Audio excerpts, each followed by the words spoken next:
उद्देशिका पर मैं चर्चा आखिरी रूप में करने जा रहा हूं, क्योंकि उस उद्देशिका पर मैंने एक नहीं कई वीडियो बनाया और आप देखेंगे कि उस उद्देशिका से बहुत से सवाल सिविल सर्विसेज में पूछे गए हैं। जैसे कि उद्देशिका में प्रयुक्त विशेषणों के बारे में आप बताइए। तो उद्देशिका में जो प्रयुक्त विशेषण है, जैसे समाजवाद, पांतोनिरपेक्षता, लोकतंत्रात्मक गणराज्य, सामाजिक आर्थिक राजनीतिक न्याय, इन्हीं सब विषयों पे हमको पूरा डिटेल्स करना था। दूसरा सवाल कि सेकुलरिज्म पे भी सवाल पूछा गया है। वेस्टर्न सेकुलरिज्म और इंडियन सेकुलरिज्म के एस्पेक्ट क्या हैं, सेकुलरिज्म के स्पेसिफिक कैरेक्टर क्या हैं, और भारतीय जो पंथनिरपेक्षता है वह क्या इन विशेषताओं के साथ साथ अपना एक अलग रूप भी रखता है। इस पर भी हमने चर्चा की। आज उसी उद्देशिका में जो डेमोक्रेटिक रिपब्लिक है, तो डेमोक्रेसी अलग होता है और रिपब्लिक अलग होता है। हम पहले, चूंकि डेमोक्रेसी जो है बहुत व्यापक उसका अर्थ है, तो डेमोक्रेसी को और रिपब्लिक दोनों को मैं अलग करके आपके बीच पहले रिपब्लिक बता रहा हूं कि जो रिपब्लिक डेमोक्रेटिक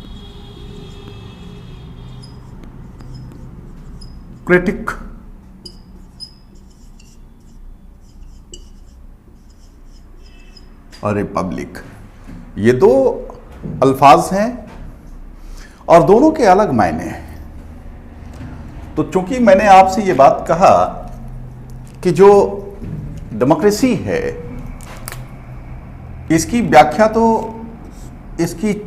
की जाए, इसकी चर्चा की जाए, तो चाहे आप हों, चाहे और भी जो सामान्य टीचर हैं या जो भी सिविल एस्पिरेंट्स हैं या जो जिस भी कंपटीशन की तैयारी करने वाले एस्पिरेंट्स हैं, वो सारे के सारे बच्चे इसके बारे में बहुत व्यापक रूप में जानते होंगे। तो हम छोटे से पहले शुरुआत करते हैं रिपब्लिक के बारे में कि रिपब्लिक कौन देश कहलाएगा। तो एक बार पुनः मैं इसके बारे में आपको बता दूं कि 26 जनवरी 1950 को भारत को रिपब्लिक घोषित किया गया। अब हम सामान्य रूप से रिपब्लिक कहते किसे हैं, तो वह देश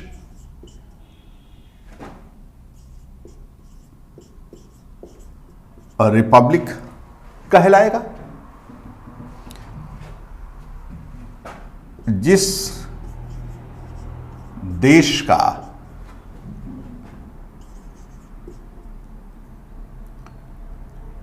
हेड ऑफ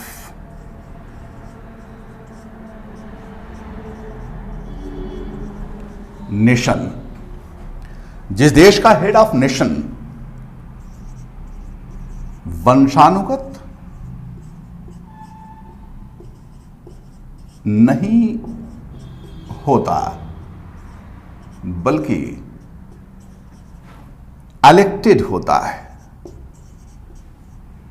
निर्वाचित होता है। अब आप देखेंगे तो ये वो सवाल है जो यूपीएससी में भी आया है। प्रोविंशियल सिविल सर्विसेज जैसे उत्तर प्रदेश लोक सेवा आयोग के द्वारा पूछे गए प्रश्नों में यह प्रश्न आपको दिख जाएगा, अक्सर पूछा है। अब याद रखें आप कि रिपब्लिक कौन देश कहलाएगा, तो रिपब्लिक वह देश कहलाएगा जिस देश का हेड ऑफ नेशन, यह सबसे इंपॉर्टेंट है, जिस देश का हेड ऑफ नेशन वंशानुगत नहीं होता बल्कि निर्वाचित होता है, एलिक्ट होता है, निर्वाचित होता है, वह देश रिपब्लिक कहलाता है। भारत हमारा देश रिपब्लिक कब हुआ? तो 26 जनवरी 1955 को। हम रिपब्लिक डे मनाते कब हैं? तो 26 जनवरी को। क्यों 26 जनवरी को रिपब्लिक डे मनाते हैं? क्योंकि ये वही तारीख था, 26 जनवरी 1950 ये वही तारीख था जिस तारीख को हमने भारत को क्या किया? रिपब्लिक डिक्लेयर किया, गणतंत्र घोषित किया। इसका अर्थ ये हुआ कि 26 जनवरी 1950 से पहले भारत स्वतंत्र था, किंतु गणतंत्र नहीं था। अब सोचिए आप कि 15 अगस्त 1947 को देश को आजादी मिल गई, भारत आजाद हो गया, लेकिन आजाद होने के बाद भी भारत और रिपब्लिक नहीं था। रिपब्लिक हुआ कब? तो 26 जनवरी 1950 को भारत रिपब्लिक हुआ। तो जब 26 जनवरी 1950 को भारत रिपब्लिक हुआ तो मैं ये कह सकता हूं कि 26 जनवरी 1950 से पहले भारत स्वतंत्र था, किंतु गणतंत्र नहीं था। जब गणतंत्र नहीं था तो फिर था क्या? तो कहते हैं अधिराज, डोमिनियन यूज किया जाता है, इंग्लिश में डोमिनियन बोलते हैं। भारत 26 जनवरी 1950 से पहले डोमिनियन था।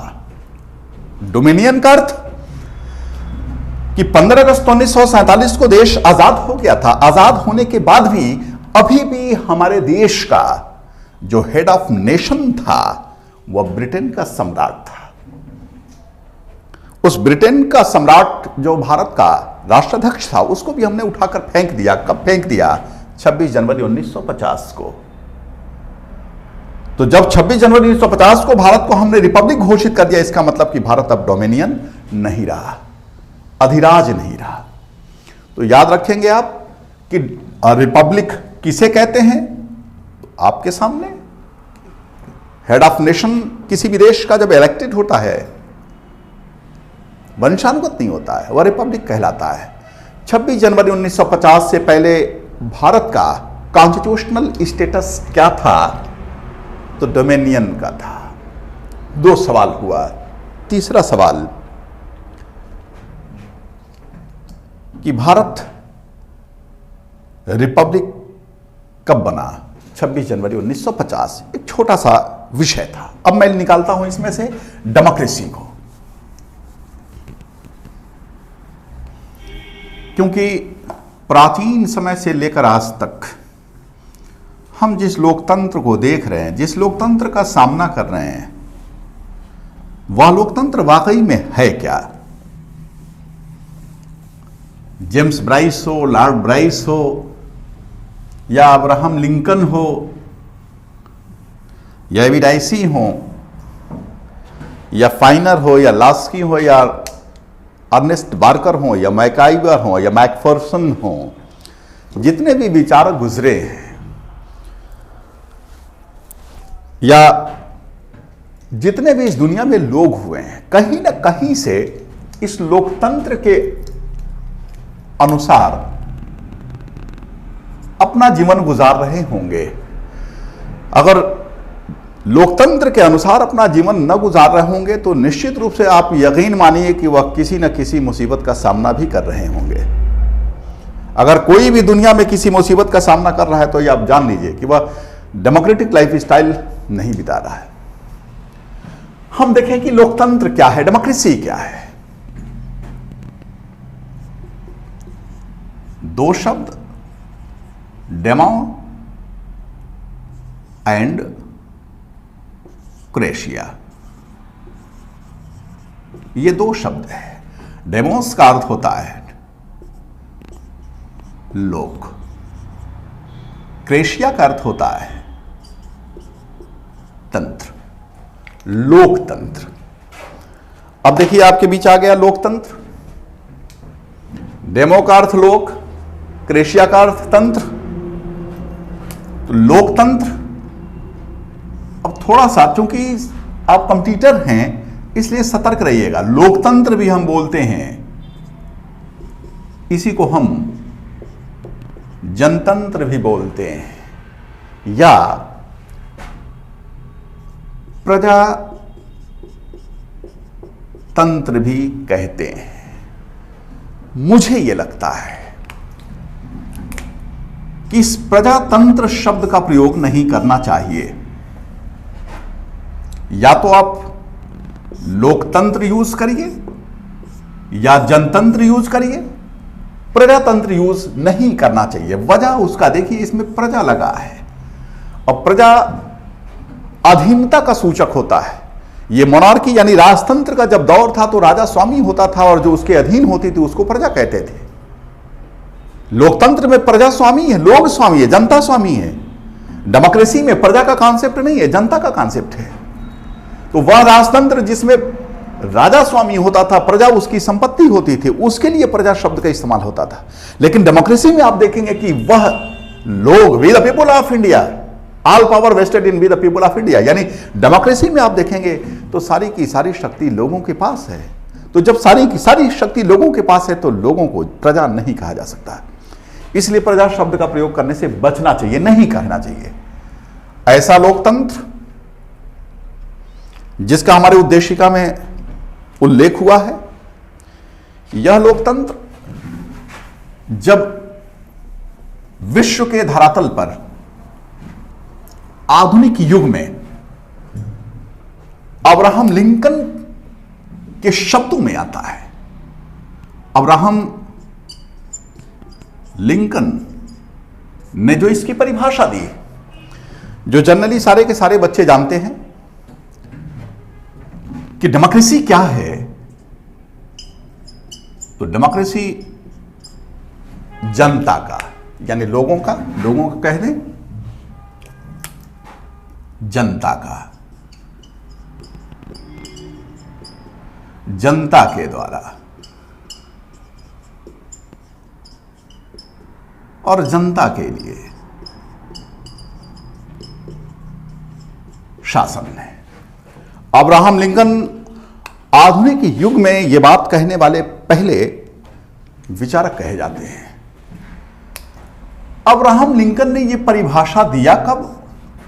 तो 1863 में। कहां पर? तो एक जगह है गेट्सबर्ग।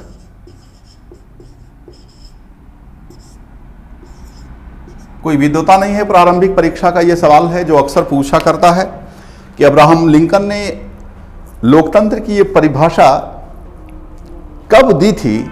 तो 1863 में दिया था, 1863 में दिया था। कहां दिया था? तो आप बता सकें कि गेट्सबर्ग में दिया था। लेकिन वास्तव में मैं आपसे ये बात कह रहा हूं कि लिंकन ने यह परिभाषा जरूर 1863 में दिया, यानी आधुनिक युग में दिया। लेकिन अब्राहम लिंकन से यह परिभाषा, अब्राहम लिंकन से यह पहले यह परिभाषा यूनानी विचारक था बलियान, उसने यह परिभाषा दी थी। खैर, मेरा इससे कोई लेना देना नहीं है और न चर्चे का विषय है। बस चर्चा यह है कि लोकतंत्र को हम किस रूप में जानते हैं। तो अब्राहम लिंकन ने आधुनिक युग में यह चूंकि बात की, इसलिए इस परिभाषा के जनक वही कहे जाते हैं। लोकतंत्र क्या है? जनता का शासन है। किसके द्वारा किया जाता है? जनता के द्वारा किया जाता है। किसके लिए किया जाता है? तो जनता के लिए किया जाता है। वक्त गुजरा, लोकतंत्र के, डेमोक्रेसी के इस शास्त्रीय दृष्टिकोण में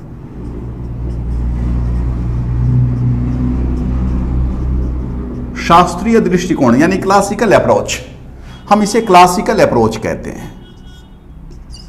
क्लासिकल अप्रोच यानी किसी भी सब्जेक्ट में आप किसी भी विषय पर किसी विचारक के द्वारा विचार किए गए पहली बार जो बात होती है हम उसी को क्लासिकल अप्रोच कहते हैं। लिबर्टी क्या है, उस लिबर्टी के ऊपर पहली बार जिसने भी विचार व्यक्त किया होगा हम उसी को क्लासिकल अप्रोच कहते हैं। तो डेमोक्रेसी के ऊपर लिंकन ने जो परिभाषा दी उसको हम क्लासिकल अप्रोच यानी लोकतंत्र का शास्त्रीय दृष्टिकोण कहते हैं। इसमें बदलाव हुआ और वह बदलाव क्या कहलाया, मॉडर्न अप्रोच। मॉडर्न अप्रोच यानी आधुनिक दृष्टिकोण क्या है लोकतंत्र का। तो मॉडर्न अप्रोच में यह परिभाषा पूरी तरह बदल गई। क्लासिकल अप्रोच में कि लोकतंत्र क्या है, जनता का, जनता के द्वारा जनता के लिए शासन। लेकिन मॉडर्न अप्रोच में लोकतंत्र को बदल दिया। क्या कहा गया, लोकतंत्र क्या है, तो लोकतंत्र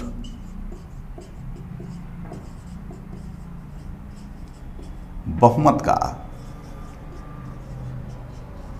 शासन है। Democracy is a rule of majority, लोकतंत्र बहुमत का शासन है। इस मॉडर्न अप्रोच के खिलाफ एक रिएक्शन हुआ जिसको हम लोकतंत्र में कहते हैं elite theory of democracy. Elite theory of democracy. Elite theory of democracy. आपके सामने तीसरी बात आने जा रही है। लोकतंत्र पर, डेमोक्रेसी पर पहली बार जिसने आधुनिक युग में विचार व्यक्त किया उसको हम अब्राहम लिंकन के रूप में जानते हैं। और इनके द्वारा जो विचार व्यक्त किया गया डेमोक्रेसी पर उसको हम क्लासिकल डेमोक्रेसी कहते हैं या लोकतंत्र का शास्त्रीय दृष्टिकोण कहलाता है। इस शास्त्रीय दृष्टिकोण में बदलाव हुआ और जब बदलाव हुआ तो क्या कहा गया कि लोकतंत्र बहुमत का शासन है। Democracy is a rule of majority. जब लोकतंत्र को बहुमत के शासन के रूप में आज पूरी दुनिया जान रही है, पूरी दुनिया इसी रूप में जानती है कि democracy is a rule of majority, तो उसके खिलाफ एक रिएक्शन, और वह रिएक्शन किसका था, एलाइड थियरी ऑफ डेमोक्रेसी, लोकतंत्र का विशिष्ट वर्गीय सिद्धांत। लोकतंत्र के विशिष्ट वर्गीय सिद्धांत में आप देखिए जैसे Pareto, James Burnham, मॉस्का, Michel,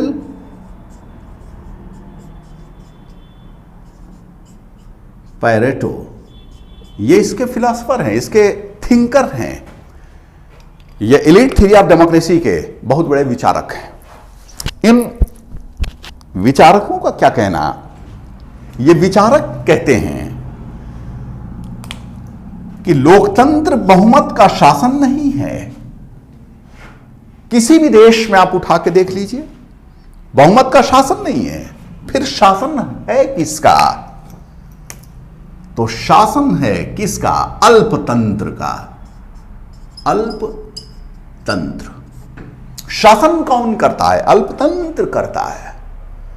oligarchy जिसको कहते हैं, iron law of oligarchy, iron law of oligarchy. ये क्या विचारक कहते हैं, अल्पतंत्र का लौह नियम, यानी पूरी दुनिया में जहां कहीं पर भी शासन होता है डेमोक्रेसी में, वहां पर शासन कौन करता, थोड़े से लोग करते हैं। थोड़े से लोग, जैसे हम अपने भारत का उदाहरण ले लें या किसी भी देश में जहां पर डेमोक्रेसी है उसका उदाहरण ले लें। हमारे देश में सही बात है कि भारतीय जनता पार्टी को लोकसभा में बहुमत हासिल, हम कह सकते हैं कि बहुमत की सरकार है। लेकिन कहां पर बहुमत की सरकार है, लोकसभा में। फैसला किसका, तो यह भी हम कहते हैं बहुमत का। लेकिन आप यकीन जानिए कि सरकार बहुमत की है, फैसला बहुमत का है। लेकिन आज हम जिस दौर से गुजर रहे हैं वो दौर कौन सा है, कोरोना महामारी का दौर है। देश के ऊपर अल्लाह ना करे कोई मुसीबत आए, कोई विपत्ति ना आए, फिर भी अगर कोई महत्वपूर्ण फैसला लेना होता है, कोई महत्वपूर्ण फैसला लेना होता है तो महत्वपूर्ण फैसला बहुमत नहीं लेता, बहुमत के कुछ गिने चुने लोग लेते हैं, जिसको कैबिनेट कहते हैं, मंत्रिमंडल के सदस्य कहते हैं। वो अल्पतंत्र का लौह नियम है। मैं उदाहरण देके आप लोगों को समझा दूं कि बहुमत का शासन, आंकड़ा देख लें आप कि बहुमत का शासन कैसे। 543 है इलेक्टेड मेंबर, लोकसभा में निर्वाचित सदस्यों की संख्या। बहुमत कितना है इसका? तो मैं कहूं कि मिनिमम होना चाहिए सरकार बनाने के लिए 272। भारतीय जनता पार्टी के पास 300 से ऊपर की सीटें हैं अलायंस को लेकर, लोकसभा की 300 से ज्यादा इलेक्टेड सीटें हैं। ठीक, इनको बहुमत है, लेकिन आप देखेंगे कि क्या सारा का सारा फैसला 272 करता है? 272 नहीं करता। 272 में आप देखेंगे कि एक मंत्री परिषद होती है, काउंसिल ऑफ मिनिस्टर होती है। इस मंत्री परिषद में मैक्सिमम 15% लोग हो सकते हैं, मैक्सिमम 15%, यानी 81-82, इससे ज्यादा मंत्री परिषद के सदस्य नहीं हो सकते। हम मान लें कि मंत्री परिषद में 82 सदस्य हैं, इन 82 में जो सबसे महत्वपूर्ण होते हैं उसको प्रधानमंत्री क्या करता है? अपने कैबिनेट में रखता है, मंत्रिमंडल में रखता है। उनको मंत्रिमंडल स्तर का मंत्री कहते हैं। ऐसे मंत्रिमंडल स्तर के मंत्रियों की संख्या न्यूनतम कम होती है, कितनी होगी? यह प्रधानमंत्री के विवेकाधीन शक्तियां हैं। अब 82 के 82 मंत्री परिषद के सदस्य मंत्रिमंडल के सदस्य नहीं हो सकते। इन 82 में जो सबसे महत्वपूर्ण होते हैं उनको प्रधानमंत्री कैबिनेट स्तर का मंत्री बनाता है। जैसे मान लीजिए 10, तो फैसले कौन लेगा? सामान्य लोग जानेंगे कि फैसला बहुमत ले रहा है, लेकिन वास्तव में फैसला कौन कर रहा है? 10 लोग कर रहे हैं। इनका नेता कौन होता है? तो प्रधानमंत्री होता है। अल्पतंत्र का लौह नियम है। एलीट थियरी ऑफ डेमोक्रेसी के विचारक ये कहते हैं कि अल्पतंत्र का लौह नियम, यानी दुनिया में शासन कौन करता है? कुछ लोग करते हैं, गिने चुने लोग करते हैं, सारे लोग शासन नहीं करते हैं। तो जो लोकतंत्र की अब्राहम लिंकन ने परिभाषा दी, उस परिभाषा को इन लोगों ने एकदम पलट दिया, एकदम पलट दिया। जनता का ऑफ द शासन। यहां पर क्या कहा गया? इन लोगों ने क्या कहा? ऑफ, OFF, ऑफ, जनता को ऑफ कर देता है। एलीट थियरी ऑफ डेमोक्रेसी के विचारक ये कहते हैं कि लोकतंत्र में जनता से कोई लेना देना नहीं। By the people, by for the people. For का सेंस लिए भी होता है, फॉर का सेंस दूर भी होता है।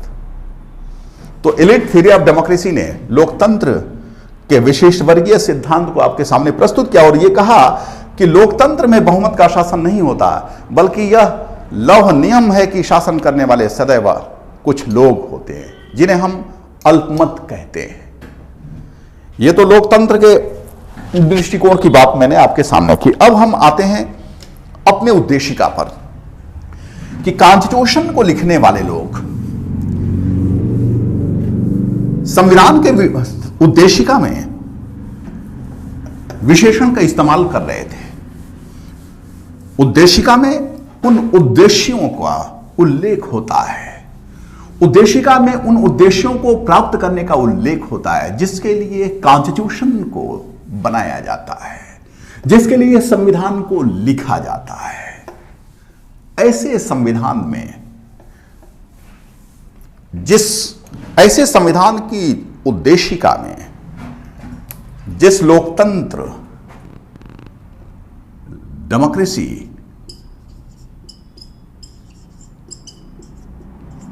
कि हम चर्चा करने जा रहे हैं, डेमोक्रेसी के 3 एस्पेक्ट हैं।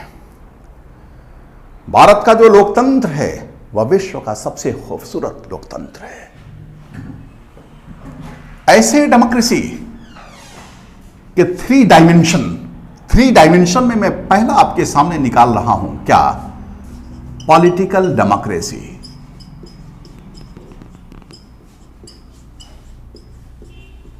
Political democracy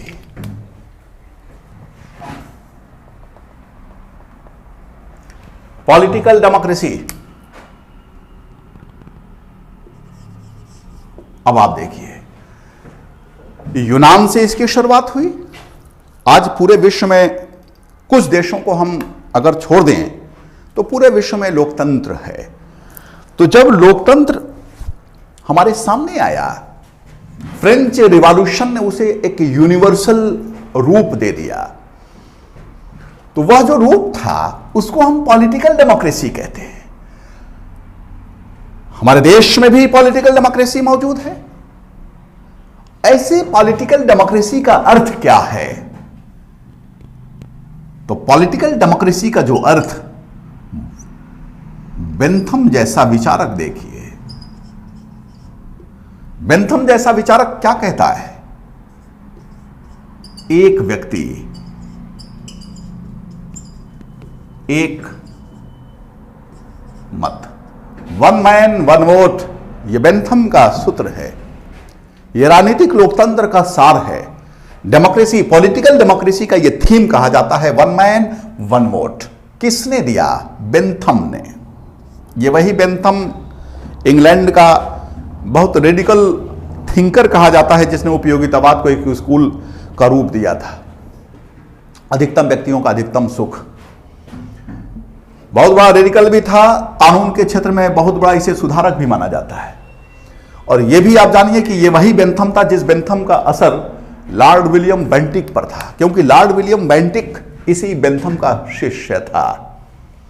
Lord William Bentinck को जब भारत का गवर्नर जनरल बनाकर भेजा जा रहा था, क्योंकि उस वक्त भारत का गवर्नर जनरल नहीं होता था, बल्कि बंगाल का गवर्नर जनरल होता था, तो जब बंगाल का गवर्नर जनरल बनाकर भेजा गया तो आने के लिए तैयार नहीं था। यह वही जेरेमी बेंथम है जिसके कहने पर लॉर्ड विलियम बेंटिक भारत आता है। तो निश्चित रूप से बेंटिक के ऊपर इस बेंथम का प्रभाव था, और उसी प्रभाव का नतीजा हुआ कि भारत में सुधार हुआ। जैसे सती प्रथा का हम देखते हैं, ठगी प्रथा का देखते हैं, बहुत से सामाजिक सुधार हुआ लॉर्ड विलियम बेंटिक के रिजीम में। तो बेंथम इस पॉलिटिकल डेमोक्रेसी के बारे में क्या कहता है? One man one vote, one vote one man. सोचिए बात कि एक व्यक्ति एक मत, एक व्यक्ति एक मत किसका सूचक है? इक्वलिटी का, कि किसी को एक से ज्यादा ना गिना जाए, किसी को एक से ज्यादा ना गिना जाए। लेकिन आज आप चर्चा कर रहे हैं तो इसके बारे में आप जानो कि जब पूरे विश्व के सामने ये डेमोक्रेसी आया और डेमोक्रेसी का पॉलिटिकल डेमोक्रेसी वाला रूप आया, तो इस पॉलिटिकल डेमोक्रेसी में आप क्या देखेंगे कि जिस बेंथम के द्वारा यह कहा गया कि एक व्यक्ति एक मत, एक व्यक्ति एक मत, यानी एक व्यक्ति को एक से ज्यादा वोट देने का अधिकार नहीं, लेकिन सभी को राइट टू वोट नहीं था, सभी को मताधिकार नहीं था, सबको वोट देने का अधिकार नहीं था।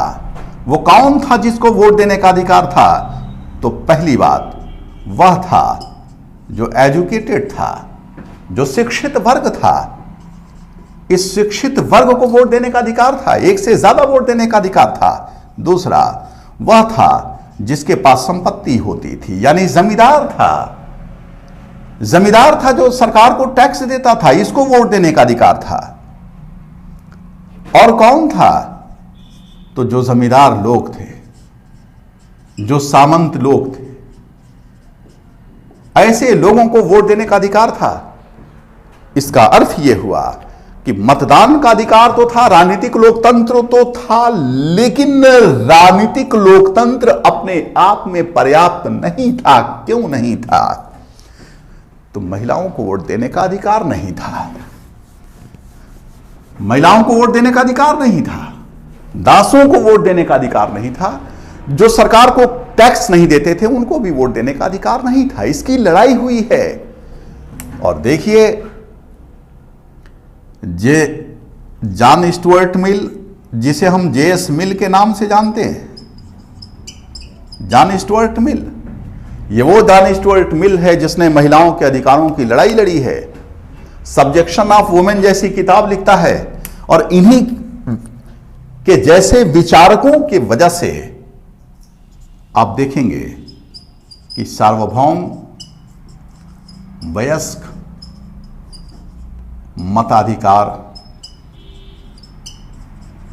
आज पूरे विश्व के सामने है, जिसको हम यूनिवर्सल सफरेज कहते हैं।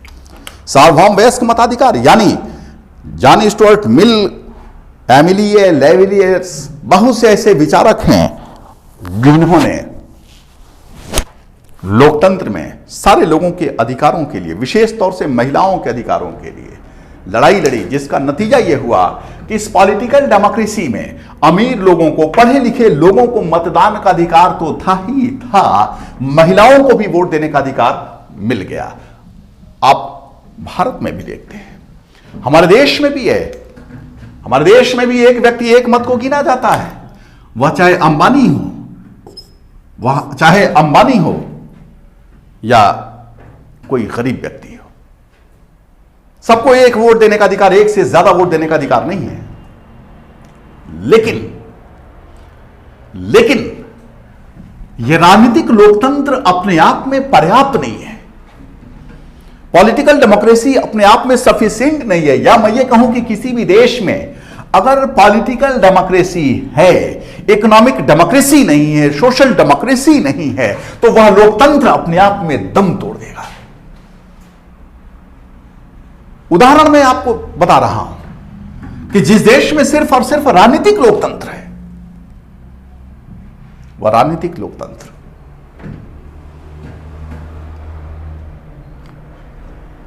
निरंतर कचोटने वाली गरीबी से जो व्यक्ति जूझ रहा ना, वह गरीब व्यक्ति ऐसे राजनीतिक लोकतंत्र पे गर्व नहीं कर सकता। आपके सामने मैं एक एक डिटेल्स करते जा रहा हूं कि सारे लोगों को वोट देने का अधिकार है, यूनिवर्सल सफरेज है, सबको एक वोट देने का अधिकार है। लेकिन महिलाएं, लीजिए एक सेगमेंट लीजिए कि जो हमारे देश में पॉलिटिकल डेमोक्रेसी है, इस पॉलिटिकल डेमोक्रेसी के सामने चैलेंज क्या है, क्या चुनौती है। देखिए चैलेंज क्या चुनौती है। तो चुनौती के रूप में सबसे पहले मैं लेता हूं महिलाएं। हमें भी वोट देने का अधिकार, वोट देने का अधिकार, इन्हें भी सारे के सारे कॉन्स्टिट्यूशनल राइट्स हमारे पास भी, और महिलाओं के पास भी सारे कॉन्स्टिट्यूशनल राइट्स। प्रोटेक्शन का राइट हमें है तो प्रोटेक्शन का राइट उन्हें भी है। सवाल कुछ और है, जानते हैं क्या सवाल है? वोट देने का अधिकार हमारे पास भी है, वोट देने का अधिकार हमारे घर की बच्ची के पास भी है, हमारे घर की औरतों के पास भी वोट देने का अधिकार है। समस्या किस बात की है? इक्वल राइट्स, सबको समान अधिकार। समस्या किस बात की है? तो समस्या इस बात की है कि जो पुरुष सत्तात्मक समाज है, उस पुरुष सत्तात्मक समाज में पुरुष क्या करता है? अपने अधिकारों का उपयोग कर लेता है। देखिए समस्या कहां पे आ रही है कि पुरुष सत्तात्मक समाज में पुरुष अपने अधिकारों का प्रयोग स्वतंत्रता पूर्वक कर लेता है, लेकिन जो हमारे घर की महिलाएं हैं, हमारे समाज में रहने वाली जो औरतें हैं, उन औरतों को भी वोट देने का अधिकार है, लेकिन उस वोट का इस्तेमाल अपने अनुसार नहीं कर पाती। यानी जब हम एप्लीकेशन में आते हैं, हम एकदम व्यवहारिक रूप में देखते हैं, तो व्यवहारिक रूप में यह पता चलता है कि वोट देने का अधिकार इन्हें भी है, हमें भी है, मैं तो दे लेता हूं, लेकिन ये अपने अनुसार नहीं दे पाती। फिर आजादी किस बात की? जब ये अपने अधिकार का इस्तेमाल अपने अनुसार नहीं कर पाती, तो फिर वोट देने का अधिकार का क्या मतलब? मैं एकदम छोटा सा आपको उदाहरण बता रहा हूं कि चूंकि हम देखिए जब पैदा होते हैं तो हमारी पहचान बाप से होती है। मां कुछ भी हो, बाप से पहचान हो रही है। क्यों भाई? यह आज तक हमको नहीं समझ में आया। मात्र सत्तात्मक समाज थी, उस मात्र सत्तात्मक समाज के बारे में भी हम सहमत, पुरुष सत्तात्मक समाज या पितृ सत्तात्मक समाज उससे भी सहमत, लेकिन आज क्यों? तर्क करिए आप। मात्र सत्तात्मक समाज क्यों थी? क्योंकि एक ऐसा भी हमने दौर देखा है इतिहास का, जिस दौर में बहुपति प्रथा थी, यानी एक पत्नी हुआ करती थी और कई पति हुआ करते थे। तो जाहिर सी बात है कि जब बच्चे की पैदाइश होगी तो पहचान मां से ही होगी, जिसके उदाहरण के रूप में द्रौपदी को दिया जाता है। एक पत्नी, बहुपति यानी 5 पति थे। अब बच्चे की पैदाइश हो तो बच्चे की पैदाइश अर्जुन से होगी कि भीम से होगी कि नकुल से होगी कि सहदेव से होगी कि युधिष्ठिर से होगी, तो बेहतर था कि मां से हो, जिसको हम मात्र सत्तात्मक समाज कहते हैं। धीरे धीरे देखिए कैसी व्यवस्था बदली, बच्चे की पहचान मां से हो। इतिहास में भी आपने राजवंशों का नाम सुना, गौतमी पुत्र शातकर्णी, बच्चे की पहचान मां से हुई। हालात बदले, जानते हैं कि स्थितियां एक जैसी नहीं होती, पॉपुलेशन बदलती हैं, जरूरतें बदलती हैं, आइडियाज बदलते हैं, वैल्यूज बदलते हैं। तो जब हालात बदला तो वही बहुपति प्रथा यानी मात्र सत्तात्मक समाज पुरुष सत्तात्मक समाज में परिवर्तित हो गया। कैसे? एक पत्नी, एक पति, कई पत्नियां, जिसको हम बहुपत्नी प्रथा बोलते हैं। पति एक पत्नियां कई। तो जब बच्चे की पैदाइश होगी तो जाहिर सी बात है कि पहचान पिता से होगी, पितृसत्तात्मक समाज। लेकिन जब हम डेमोक्रेटिक सोसाइटी की बात करते हैं तो डेमोक्रेटिक सोसाइटी में बहुपत्नी प्रथा आज मौजूद नहीं, बहुपत्नी प्रथा मौजूद नहीं। तो जब बहुपत्नी प्रथा मौजूद नहीं तो मेरी पहचान अगर बाप से हो रही है तो मां से क्यों नहीं? महेंद्र सिंह धोनी बाप से पहचान हो रही है, विराट कोहली बाप से पहचान हो रही है, मां से क्यों नहीं पहचान हो सकती है? सचिन तेंदुलकर बाप से पहचान हो रही है, अमिताभ बच्चन बाप से पहचान हो रही है, मुकेश अंबानी सब बाप से पहचान हो रही है। मां का रोल कहां है? 21वीं शताब्दी में आज जी रहे हैं और जीने के बाद भी हम अपने घर में जो औरत है वह औरत हमारी बेटी के रूप में भी मौजूद है, वह औरत हमारी बहन के रूप में भी मौजूद है, वह औरत हमारे पत्नी के रूप में भी मौजूद है, वह औरत हमारी मां के रूप में भी मौजूद है, वह औरत हमारी बहन के रूप में भी मौजूद है। फिर उसको हमने बराबर अधिकार क्यों नहीं दिया? चिंतन का विषय है, सोचिए, बैठिए। ऐसे कहने से नहीं हो जाता कि वोट देने का अधिकार हमारी बहन को है और हमें भी है। तो फिर लड़ाई किस बात की लड़ाई है? उसकी पहचान की, उसकी अस्मिता की है, उसकी आइडेंटिटी, पर्सनल आइडेंटिटी नहीं है। विवाह करके हम उसको अपने घर लेकर आते हैं तो उसकी पर्सनल आइडेंटिटी उसकी खत्म हो जाती है, आइडेंटिटी क्राइसिस उसके साथ है। तो पहचान उसकी भी होनी चाहिए। पुत्र की पहचान अगर बाप से हो रही है तो पुत्र की पहचान या पुत्री की पहचान मां से भी होनी चाहिए। दोनों के बराबर अधिकार है। तो समस्या किस बात की है कि वोट देने का अधिकार हमारे घर की बच्ची को भी है, हमारे घर की मां को भी मौजूद है, हमें भी है। लेकिन आप देखो, व्यवहारिक रूप में देखो कि हमारे घर में हो चाहे आपके घर में हो, वोट देने की बात आए तो मां को हम समझाते हैं कि मां फलाने बहुत अच्छे कैंडिडेट, बड़ी बहन को समझाते हैं, छोटी बहन उसको भी समझाते हैं। होते हैं कौन? मान लीजिए हम समझा रहे हैं, चलिए ठीक है, डेमोक्रेसी में हमें अपनी बात कहने का अधिकार है। तो लोकतंत्र है, याद रखिए कि लोकतंत्र में अगर हमें अपनी बात कहने का अधिकार है तो उसे सुनने का भी अधिकार है, सुनने के साथ साथ उसको अमल करने की भी आजादी है, करे या न करे। लेकिन क्या देखने को मिलता है कि मैंने अगर छोटी बहन को कह दिया कि फलाने को वोट देना, या बड़ी बहन को कह दिया फलाने को वोट देना, नहीं देती है तो मैं डांटने लगता हूं। यह डेमोक्रेसी नहीं है। Democracy is a life style. ऐसे लाइफ जियो जिससे दूसरे को तकलीफ ना हो। वो अपने कॉन्सेंस के अनुसार जाकर किसी दूसरे को वोट देकर चली आए। उसी परिवार में है, मैं अपने बड़ी बहन को समझा रहा हूं, मां को समझा रहा हूं, बाप भी घर में मौजूद है, बाप को भी समझाओ ना। पुरुषसत्तात्मक समाज, सोच हमारी पुरुषसत्तात्मक है। बाप को समझाएंगे तो पता है कि लतिया जाएंगे वहां पर। मां नहीं बोल सकती, मां उम्र में बड़ी है, उम्र में बड़ी होने के बाद भी मैं मां को समझा रहा हूं तो यहां पर मां के रूप में नहीं समझा रहा हूं, औरत के रूप में समझा रहा हूं। सोच की लड़ाई चल रही है। तो आप देखिए कि पॉलिटिकल डेमोक्रेसी में वन मैन वन वोट है, लेकिन ऐसी औरतों के लिए उस एक मत का क्या मतलब है जो अपने अनुसार वोट को न दे सके? है चैलेंज है, व्यवहारिक समस्याएं, अप्लाइड प्रॉब्लम्स हैं। निश्चित रूप से आज मैं कह सकता हूं कि 21वीं शताब्दी में भारत इस दिशा में अग्रसर है और काफी हद तक मैं यह भी बात कह दूं कि काफी हद तक महिलाएं अपने मतों का प्रयोग अपने अनुसार करने लगी हैं। यानी पॉलिटिकल सिस्टम में उनका पार्टिसिपेशन राइट टू वोट के थ्रू अपने अनुसार निश्चित रूप से दिन ब दिन बढ़ते चला जा रहा है। दूसरी समस्या देखिए कि आज हमारे देश में पॉलिटिकल डेमोक्रेसी है। ऐसे पॉलिटिकल डेमोक्रेसी में ये जो गरीब है, ये जो गरीब है, गरीबी की बात मैं क्या करूं आपको। गरीब बिना खाना खाए, बिना पानी पिए कैसे वक्त को और दिन को काटता है, इस बात का एहसास उसी को हो सकता है जो उस दौर को देखा हो, जो उस दौर को देखा हो।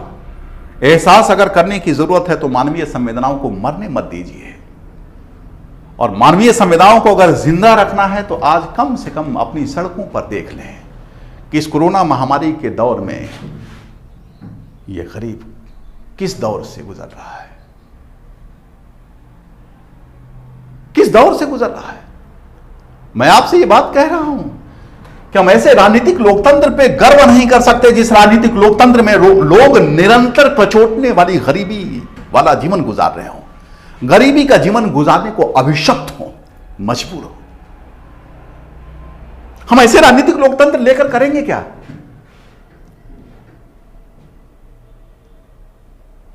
जितने जागरूक लोग हैं, सारे के सारे जागरूक लोग इस लॉकडाउन का पूरी तरह अक्षरशः पालन कर रहे हैं।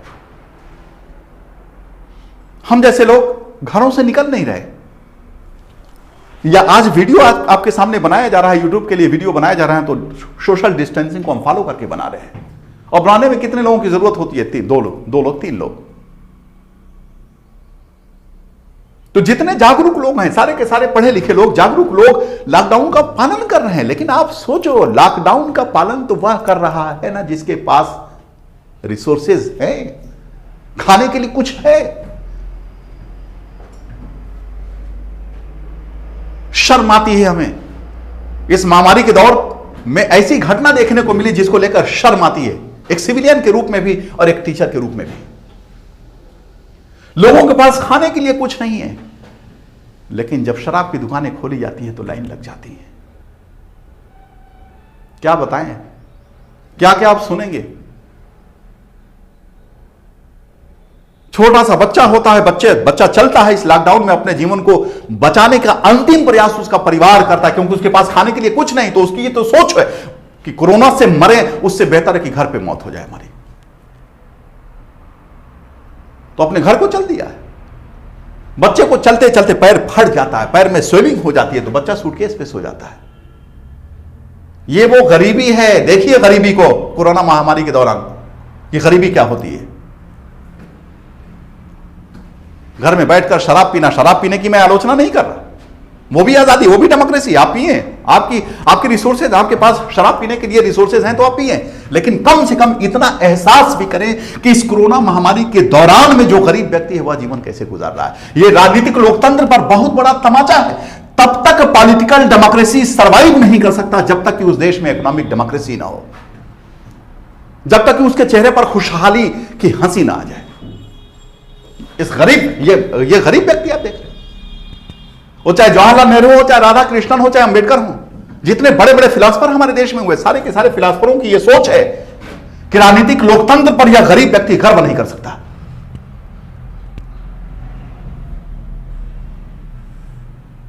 यह वही गरीब है जो हादसे का शिकार हो जाता है, ट्रेनों का शिकार हो जा रहा है, बसों का शिकार हो रहा है। आप सोचिए कि दोनों तरफ मौत है, एक तरफ खाई है, दूसरी तरफ कुआं है। क्या चुने वो? उसके सामने ऑप्शन क्या है? ये वही गरीब है। कोरोना का डर भी सता रहा है और घर पहुंच पाएंगे कि नहीं पहुंच पाएंगे, इस उम्मीद पर घर निकल जा रहा है, और घर पहुंचने के बाद भी वह सुरक्षित होगा कि नहीं होगा, उम्मीद। तो चुनौती तो दोनों तरफ से इसी के पास है।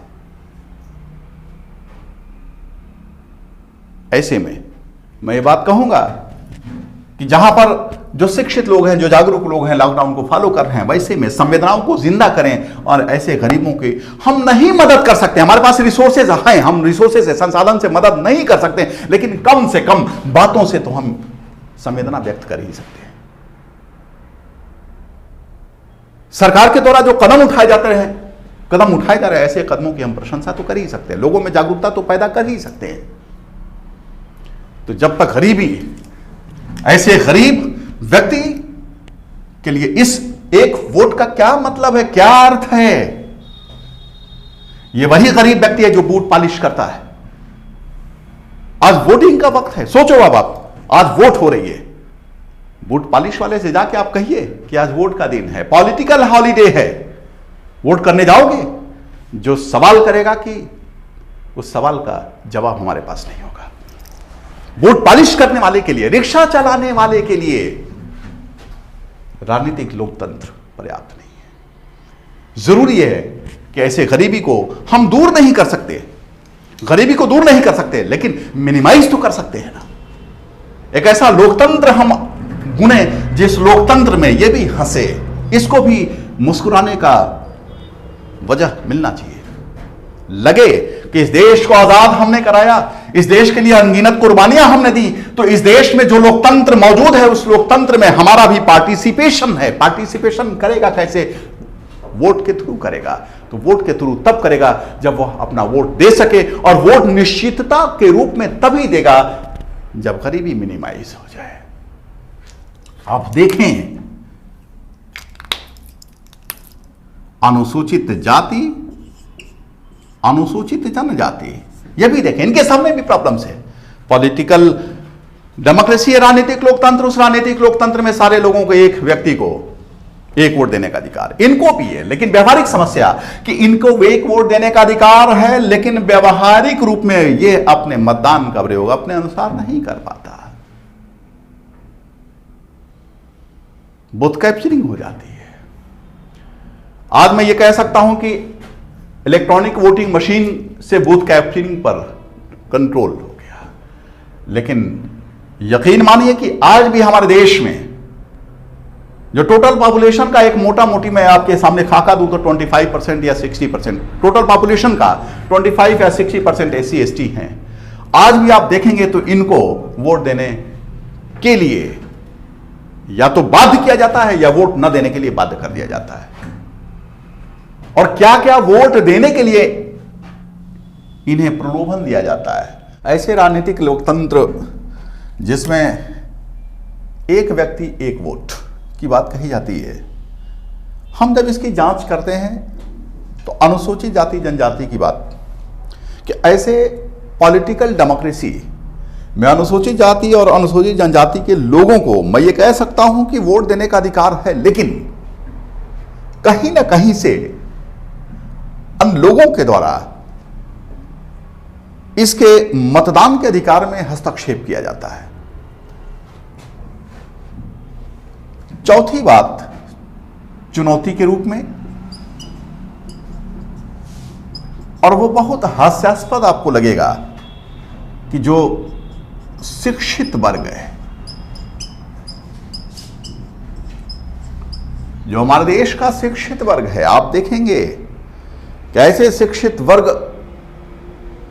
राजनीतिक व्यवस्था के प्रति लगातार उदासीन होते चला जा रहा है। राजनीतिक उदासीनता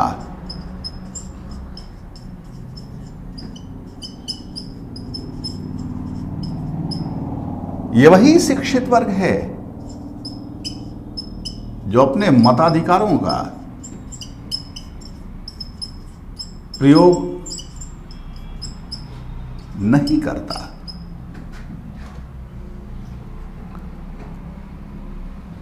जो पढ़े लिखे लोग नहीं हैं वो हमारे देश के पॉलिटिकल सिस्टम में लगातार पार्टिसिपेट कर रहे हैं, उनका पार्टिसिपेशन बढ़ रहा है, लेकिन जो शिक्षित वर्ग हैं इनकी पॉलिटिकल प्रोसेस में एब्सेंसी लगातार बढ़ती चली जा रही है।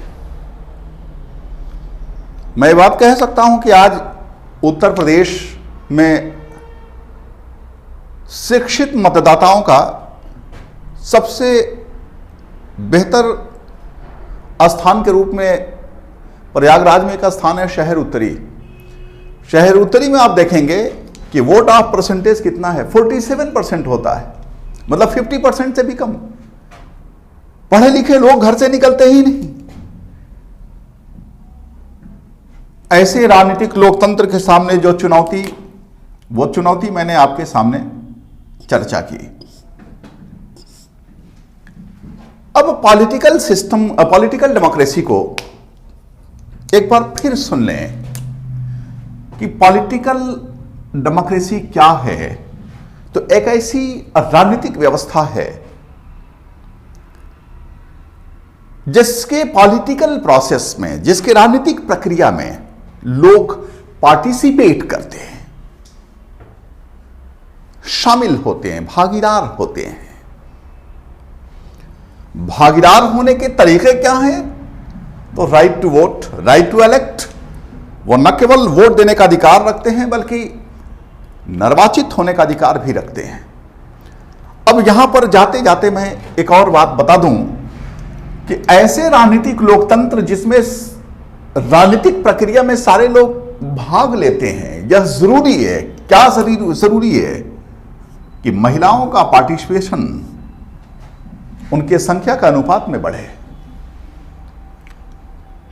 24 अप्रैल 1993 को जिस पंचायती राज को हमारे देश ने इन्फोर्स्ड किया, लागू किया, ऐसे पंचायतों में महिलाओं को प्रतिनिधित्व दिया गया, रिजर्वेशन दिया गया। 243 का सेक्शन आप 3 पढ़िए, सेक्शन 4 पढ़िए। ऐसे पंचायती राज में महिलाओं के लिए आरक्षण का प्रावधान किया गया अध्यक्ष पद के लिए। मैं उम्मीद करता हूं कि हमारे देश के राजनीतिक लोकतंत्र में महिलाओं की भागीदारी बढ़े। भागीदारी बढ़ाने के लिए बेहतर है कि लोकसभा और विधानसभा में भी ऐसे महिलाओं को रिजर्वेशन का प्रावधान किया जाए।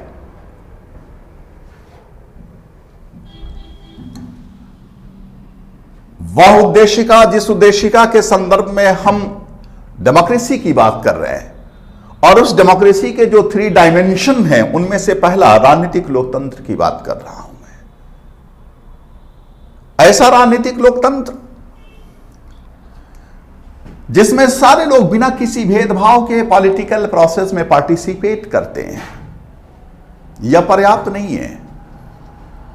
और मैं कल कह रहा हूं, आज ये बात आप लोगों के बीच में चर्चा करूं और कर भी चुका हूं कि भारत ऐसा लोकतांत्रिक देश है जो सिर्फ पॉलिटिकल डेमोक्रेसी की बात नहीं करता, बल्कि सोशल डेमोक्रेसी की भी बात करता है, जिसे हम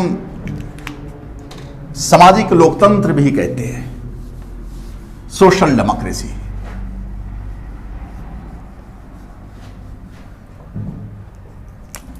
सोशल डेमोक्रेसी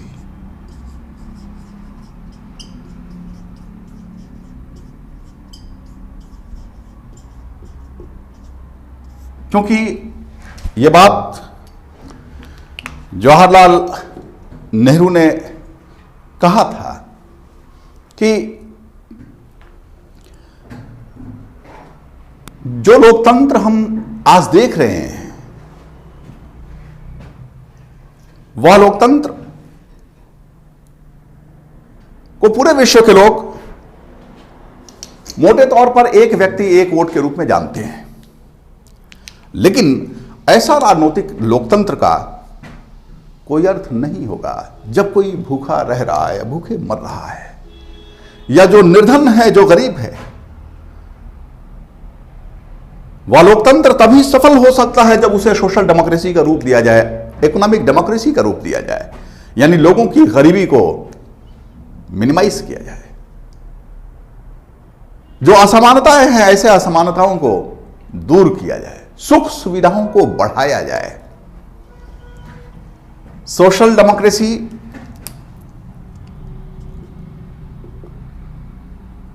हमारे देश का न केवल पॉलिटिकल सिस्टम डेमोक्रेटिक है, बल्कि हमारा समाज भी लोकतांत्रिक है। सामाजिक लोकतंत्र, समाज भी लोकतांत्रिक है।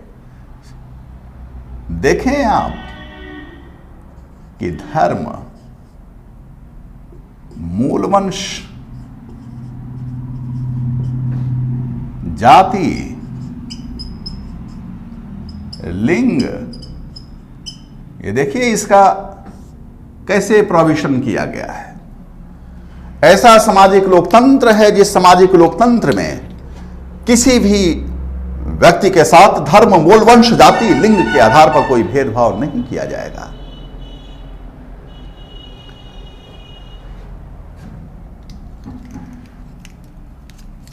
आर्टिकल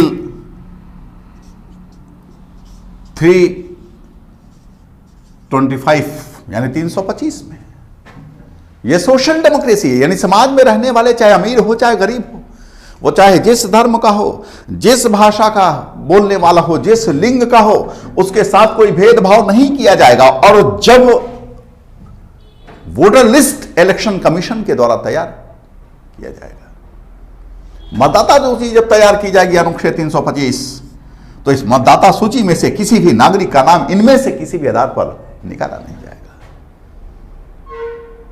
326 आप पढ़े होंगे, आर्टिकल 326 भी पढ़े होंगे, यूनिवर्सल सफरेज कहा जाता है, सार्वभौम वयस्क मताधिकार, कि जिसने भी इस देश के किसी भी नागरिक ने जिसने 18 वर्ष की आयु पूरी कर ली है, उसे मतदान के अधिकार से वंचित नहीं किया जा सकता। हालांकि कुछ शर्तें हैं। तो सोशल डेमोक्रेसी, न केवल पॉलिटिकल सिस्टम हमारा डेमोक्रेटिक है, बल्कि हमारा समाज भी लोकतांत्रिक है। हमारा समाज भी लोकतांत्रिक है। आर्थिक लोकतंत्र, इकोनॉमिक डेमोक्रेसी। इकोनॉमिक डेमोक्रेसी का सेंस क्या है? तो इकोनॉमिक डेमोक्रेसी भारत के संदर्भ में इसका आशय यह नहीं है कि जो बड़े बड़े धनवान लोग हैं उनकी संपत्ति को छीन लिया जाए और जो गरीब लोग हैं, कमजोर लोग हैं, उनमें बांटा जाए। इसका अर्थ यह नहीं है, बल्कि इकोनॉमिक डेमोक्रेसी का अर्थ है कि इस देश के संसाधन, जितने संसाधन हैं, जो भी रिसोर्सेज हैं, ऐसे संसाधनों का वितरण हो। ऐसे संसाधनों का वितरण किया जाए किस आधार पर? योग्यता के आधार पर। एक अर्थ यह है आर्थिक लोकतंत्र का। दूसरा अर्थ कि प्रत्येक व्यक्ति को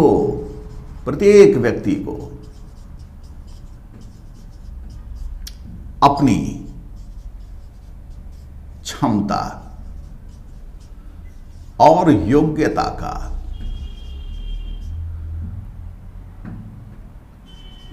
को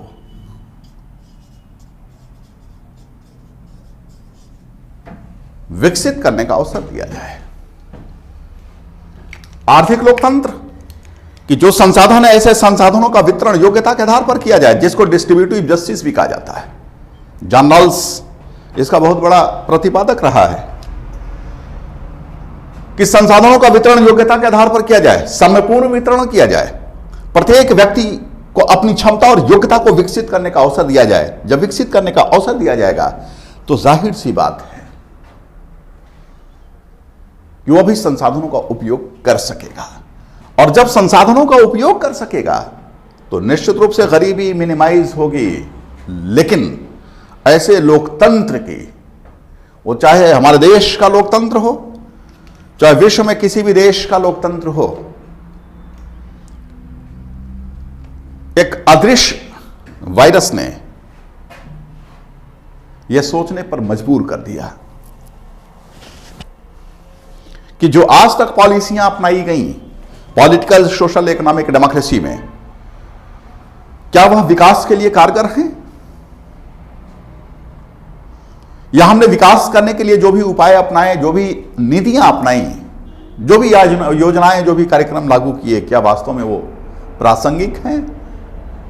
विश्व के सामने एक चिंतन का विषय कि कोरोना महामारी में ऐसी घटनाएं देखने को मिल रही हैं कि इस आर्थिक लोकतंत्र पे केवल और केवल हंसी आ रही है।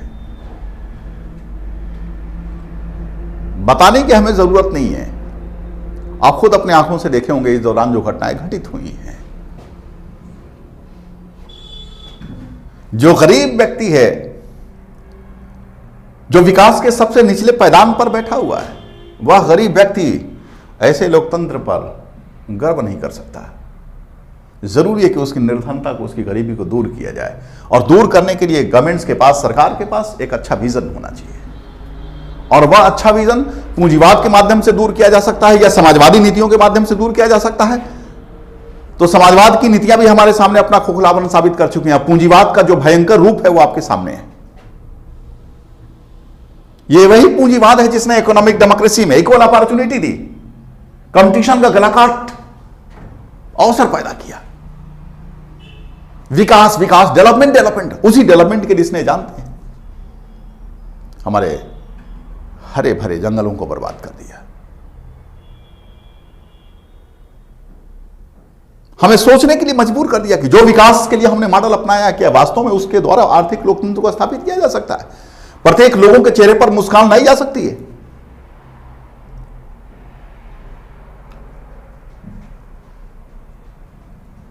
आज ये मेरे सामने नहीं है, पूरी दुनिया के सामने चैलेंज है। और ऐसे समस्याओं का सामना हम तभी कर सकते हैं जब एक हों, कोऑपरेशन की भावना। कॉन्स्टिट्यूशन को लिखा गया और ऐसे संविधान की उद्देशिका में लोकतंत्र की बात की गई और ऐसा लोकतंत्र 3 डायमेंशनल का राजनीतिक लोकतंत्र, सामाजिक लोकतंत्र, आर्थिक लोकतंत्र है। विश्व में मैं ये बात कह सकता हूं कि भारत का लोकतंत्र ऐसा है जो न केवल राजनीतिक व्यवस्था में लोकतांत्रिक बल्कि समाज में भी लोकतांत्रिक है और आर्थिक व्यवस्था में भी लोकतंत्र की तरफ अग्रसर है। उम्मीद करता हूं कि आने वाले समय में जितने हमारे सामने आर्थिक समस्याएं हैं, जैसे भूख है, बीमारी है, स्वास्थ्य से संबंधित समस्याएं हैं, शिक्षा से संबंधित समस्याएं हैं, ऐसी समस्याओं को न केवल हम दूर कर सकेंगे बल्कि इस समाज में चारों तरफ खुशहाली लाने में भी हम समर्थ हो सकेंगे। धन्यवाद।